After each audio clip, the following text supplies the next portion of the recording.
Hello, back again. I just wanted to go over the Pennebaker 1993 article, Putting Stress into Words, Health, Linguistic, and Therapeutic Implications. So just to continue, today's topic is coping through writing, and so the premise for this article was that there are health benefits from writing or talking about upsetting experiences, and those who are able to use more negative emotion words will actually have more significant improvements for themselves. The article starts off talking about how writing, therapy, talking with friends, that can all help, which I think is interesting because in my first video, I mentioned that with the second article by Booker and Dunsmore. I said, do you think it matters if you write it, talk it, share it interpersonally, whatever? So for this specific study, though, participants wrote about personal experiences, either traumatic or non-emotional events, and they looked at what degree the words that were chosen by the participants, are linked to the psychological and physical health. And they talked a lot about how this, like the aspects of this, the journaling, the coping, can be paired with treatments, and that patients will actually do a lot better. They talked Easterling, Anthony Kumar, and Schneiderman, 1990. They talked about how this kind of writing with emotion can help more efficient immune function than those that didn't reveal emotion.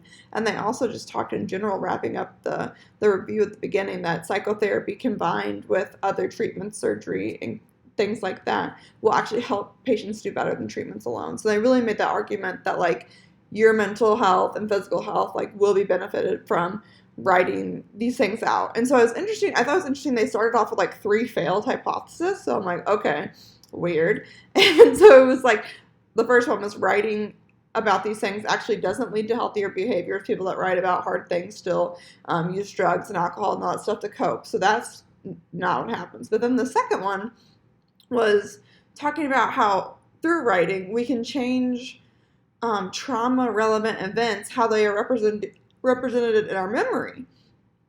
But I thought this was weird because I thought that was like almost exactly what I was understanding narrative to be, like, rewriting that narrative into a story that like makes it more positively or shows how you overcame adversity. So I'm a little bit interested. What do you guys think? Did you guys think that this article made a good argument that this is kind of different than narrative, or did you feel when you read the second hypothesis that you're like, oh, that's kind of narrative and that's weird that it failed in that way? Why or why not? And then last thing that in the failed hypothesis was it was talking about, does the topic of conversation matter in the journaling? And I think the way that this failed, specifically for this study, is not so much the topic, but the words used within the topic. So they're saying like, oh, everybody writes about this one negative experience, they got mugged or something, or a family member died. That topic is not as big of an indicator as much as the words you used to describe how you felt about going through that was how I was understanding it. So again, this analysis of word usage, they found that those who use more negative emotion words actually saw more benefit than those who didn't. And those who expressed anxiety and sadness saw the greatest improvements. And they also talked about the use of words. Those who were actually improving went from fewer of the cognitive words to more of the cognitive words. And those who were not improving just kind of stayed the same with their rate of word usage.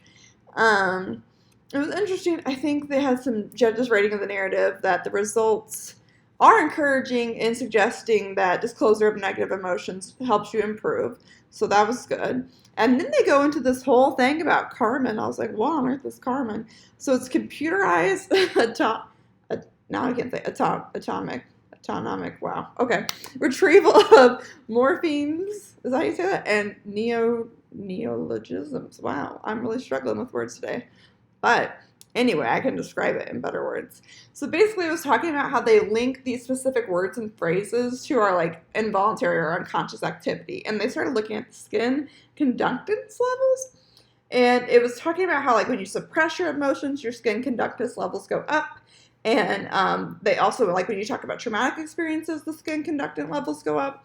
And they also talked about how these skin conductance levels were even more so linked to trauma than like fast heart rate and different things, which I was just like so interesting because it's like if these things are such a big indicator of our health, like why are they not scanning for these like wellness checks, like not to like I mean, they're constantly scanning for blood pressure, heart rate, all that stuff. I mean, every time I go to the doctor, But if this is skin conductance level, like what is this, and should we be measuring this in like our regular health activities?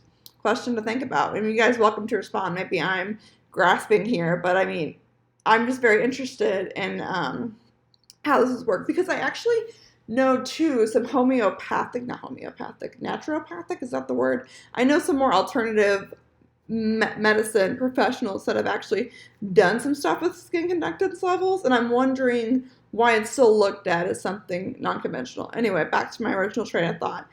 They developed Carmen, and they did this really cool thing with the computer where people were actually able to just like type their deepest, darkest thoughts while they were connected to Carmen, and they were able to see how the negative emotions were, directly indicating of the skin conductance levels.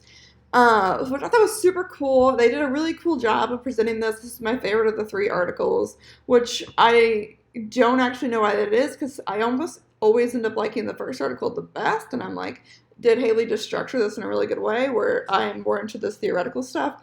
Or do I just like get worn out? I don't really know. Anyway, some of the implications, obviously, the benefits to this. The different therapeutic techniques, how catharsis and insight both work, but they work in different ways, and how one thing it presented in its implications was how if you come in with your own narrative, that's not always as healthy. Like sometimes you can have that trauma and not have your narrative, but maybe working towards the narrative is actually healthier than forming it at the beginning. I'd be interested to like hash that out. And I also would feel like if I come in with my own narrative, it's going to be hard for me to change it and maybe heal in the correct way. You know what I mean? Like metaphorically, like if I reset my own bone, it will maybe not heal as well as if a doctor resets it. I would think on that. Let me know what you guys think about creating your own narrative versus working with an outside party to help create that narrative. Like, do you think that's better to do it yourself? Do you think it's better to have outside help? I don't know. What do you think? Another thing I thought was interesting was they just like had some like funny kind of not figure of speeches, but things we say. It said no pain, no gain. Like that was not something I often see in a professional article, but for that section, it talked a lot about how like you have to go through pain and you get those negative emotions out to have a better result. And like that's exactly what I was saying in my post yesterday in my really long rant about how I think the negative emotions are a part of life and we need them to be humans and to be who we are. It also talked a lot at the end of the article about how this kind of stuff can help people guide their own therapies. And that goes back to the question I just asked a little bit ago.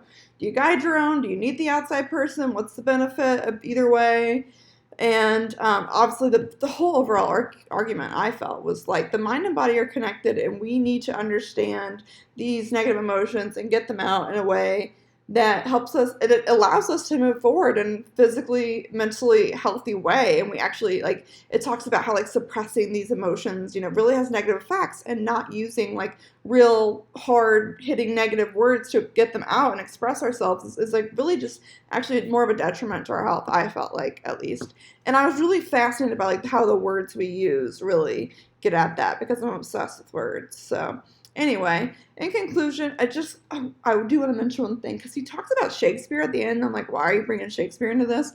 But the argument is kind of like when people hold back their emotions or attempt to like make a false impression, like people can tell. And I think that's so true. Like I don't know if you guys feel this way, but I feel like this way as a person myself. Like when I'm being inauthentic, like I feel like I'm coming off fake, even though like I maybe just like, somebody says, how are you? I may be having the worst day ever, but I don't want someone to know. And I'm like, oh, I'm fine. How are you? Like it totally comes through in like my mannerisms, my voice, and word choices. So I'm trying to get better in my adult age just to being like, honestly, I'm having a terrible day. How are you? And just being like real authentic human. Because I think even those little interactions when I'm not being like how I'm actually feeling and doing, I think it's actually hurting me in the long run. So what do you guys think? Do you even think, is holding back your emotions inauthentic in itself, or is it not? How do you feel? Like, what kind of floodgates should we be holding in with our emotions? Are there appropriate times to express our emotions? Should we be expressing them all the time? Like, should we allow ourselves to feel it? Should we put parameters? I don't know. What do you guys think? I think this tied in really nicely with the other 2 articles, and I appreciate you listening to me go on for 30 minutes today. I'm so sorry. Thanks.